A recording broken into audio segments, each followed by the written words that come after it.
આ તરફ વાત કરીએ રાજકોટમાં વેટ ચોરીને લઈ અને મોટી કાર્યવાહી કરવામાં આવી છે। વેટ ચોરીના જૂના કેસમાં ઈગલ ટ્રાવેલ્સના માલિકની ધરપકડ થઈ।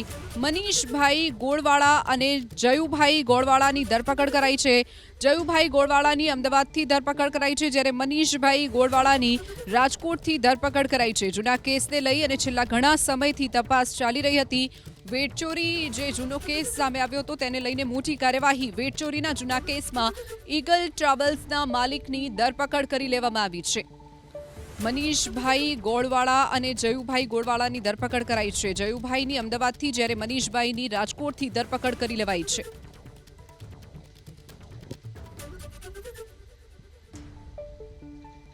જયુભાઈ ગોળવાળાની અમદાવાદથી ધરપકડ કરાઈ છે, જ્યારે મનીષભાઈ ગોળવાળાની રાજકોટથી ધરપકડ કરાઈ છે। જૂના કેસને લઈ અને છેલ્લા ઘણા સમયથી તપાસ ચાલી રહી હતી। વેટચોરી જે જૂનો કેસ સામે આવ્યો હતો તેને લઈને મોટી કાર્યવાહી। વેટચોરીના જૂના કેસમાં ઈગલ ટ્રાવેલ્સના માલિકની ધરપકડ કરી લેવામાં આવી છે। મનીષભાઈ ગોળવાળા અને જયુભાઈ ગોળવાળાની ધરપકડ કરાઈ છે। જયુભાઈની અમદાવાદથી જ્યારે મનીષભાઈની રાજકોટથી ધરપકડ કરી લેવાઈ છે।